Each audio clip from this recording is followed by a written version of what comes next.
From the News Channel 5 Network, this is MorningLine.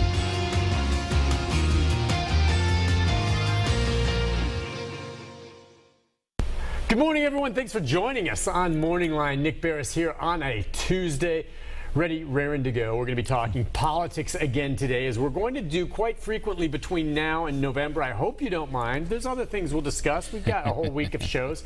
But politics and presidential politics, again, specifically, is what we're going to go get into today. And of course, though, there's always new developments on this front, looking at Hillary Clinton and Donald Trump. Of course, the big economic policy put out by Trump yesterday and the evaluation of all that, as well as looking at some of the third parties that are involved in this now, and even another name just jumping into the fray. And do you recognize the name Evan McMillan now, who is running? We're going to get into that and say, okay, do any of these third parties, libertarians or otherwise, have any shot at making an impact somehow in this race? As it seems, Donald Trump continues to be a lightning rod even within his own party. So the number 737-7587.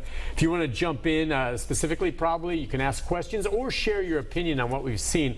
With us this morning, once again, is MTSU political science professor John Weil. Good morning to you, sir. Good morning. Nice to have you on. Great to be here.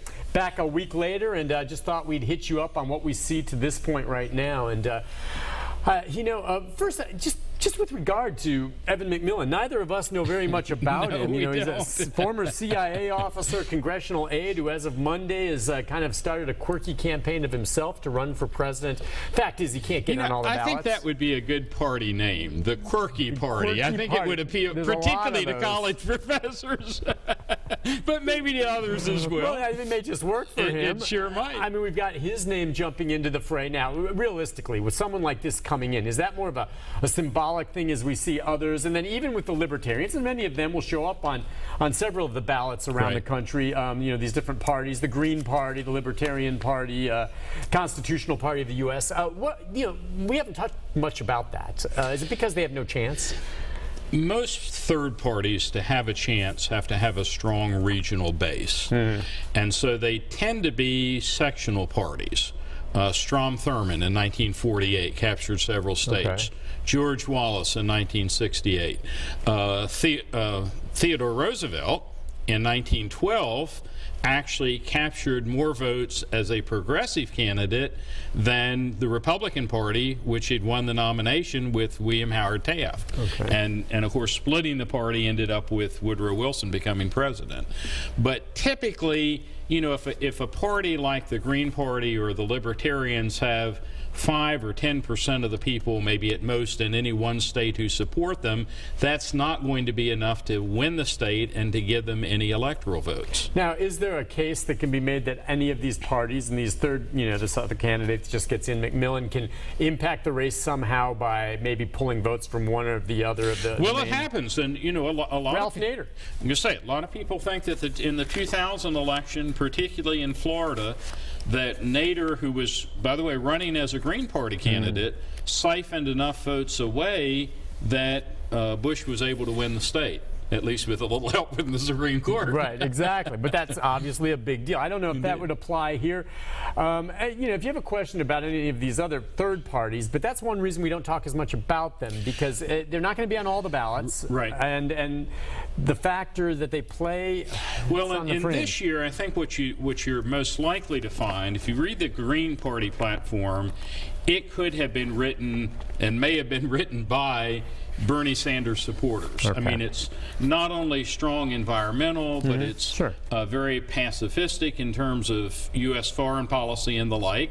And then, of course, if you look at the Libertarian Party, that's much more likely to drain off people who don't feel comfortable with Trump but are, pro-business, anti-big government, get the government out of our lives and the like. Okay. So probably they'll, in many states, probably cancel one another out. Aside from Ralph Nader, then do you have to go back to like 92 and Ross Perot to think about a third-party candidate that really is a factor? What's so fascinating about Perot, and I don't know if somewhere I had the figures, but maybe they're right here. He actually got, in the 1992 election, he got 18.9% of the vote. I mean, close to 20% of the vote, and he had a goose egg when it came to electoral votes.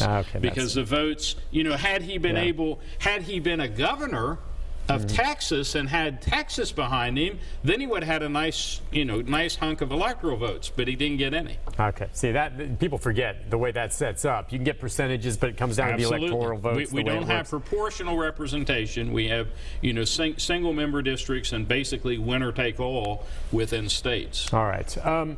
At this point, you look at what Donald Trump did yesterday. It does seem like at some point, and he does it his way, okay? He does. But after really what I think... For better or worse. Even he, in a candid moment, might even admit that what was a disastrous week last week, of his own doing. Sure. Okay, it's of his own doing. It's self-inflicted wounds. That, either he sat down with some of his aides again and they said, let's just try this week to low-key it.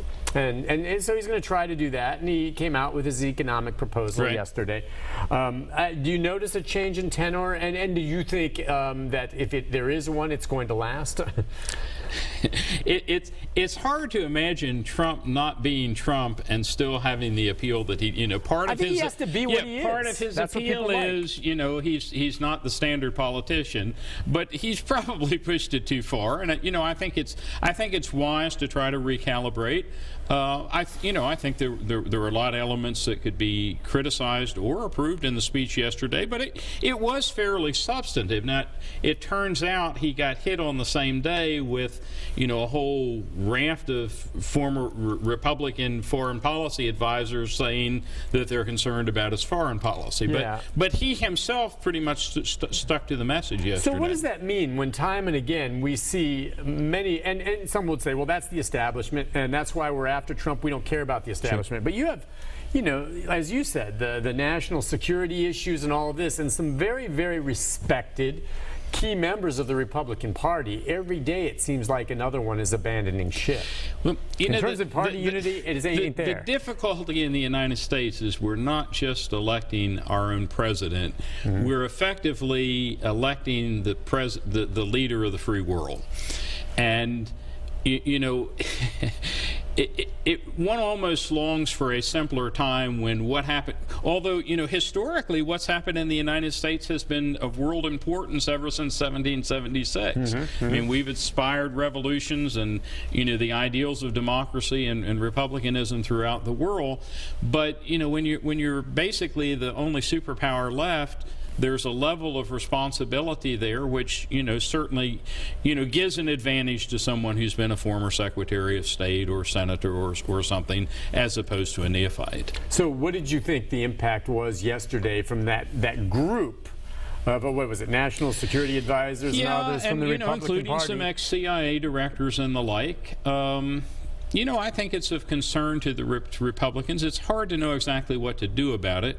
One thing that Trump might have done is that had he chosen a vice president with a little bit more foreign policy credentials, he might be able to rely on that a bit. And Pence has had some experience on some of the committees in Congress. But again, I guess on the positive side, for Trump, some of Hillary Clinton's decisions or apparent decisions as Secretary of State have been subject to some pretty strong scrutiny. Mm-hmm. And so she can't just say, I have foreign policy experience without others coming back and saying, yes, but was it did you make the kind of decisions there that we would want from a president? Right. All right. So let's talk then a little bit more about Hillary as well. I think, is it today or tomorrow, we're going to hear her economic speech as well? I believe it's tomorrow, but sometime this week. Okay, which makes sense. So we've heard from Trump's, and you see they're kind of, trying to contrast each other to some degree. And Hillary is and what you're seeing here, to speak to the third parties, usually, if you get a third party and it raises substantial issues, then what typically happens is one of the two major parties or both of them move toward that issue and try to capture it for themselves. So, with Hillary, almost from the beginning, you see her moving towards Sanders. Mm-hmm. And to the extent that she can do that, then she preempts the Green Party. To the extent that Donald Trump can appeal to economic conservatives, people who want lower taxes, lower governmental spending, then he's likely to, hit off some of the libertarian support.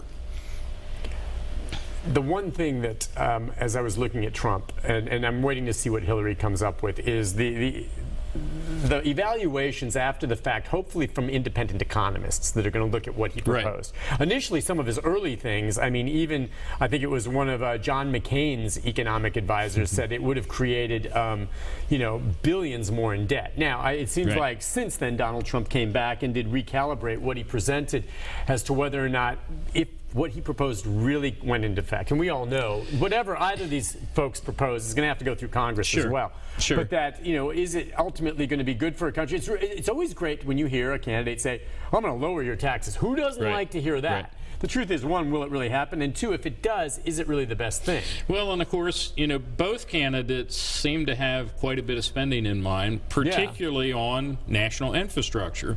And you can certainly make an argument that we need it. You can certainly make an argument that if we were building bridges and highways and the like, that we would probably have greater employment, but someone is going to have to pay for it, and it's going to be harder to pay for it if you've had a tax cut. Yeah. So, unless, of course, that's hope, what I wonder. The Reagan hope, which I think Trump is reflecting, is if you put money back in the people's pocketbook, it will result in more jobs, and as the economy grows, then taxes begin to grow again. Good old trickle down economics. Well, that's one way of describing it. Or voodoo economics. Depending on more colorful.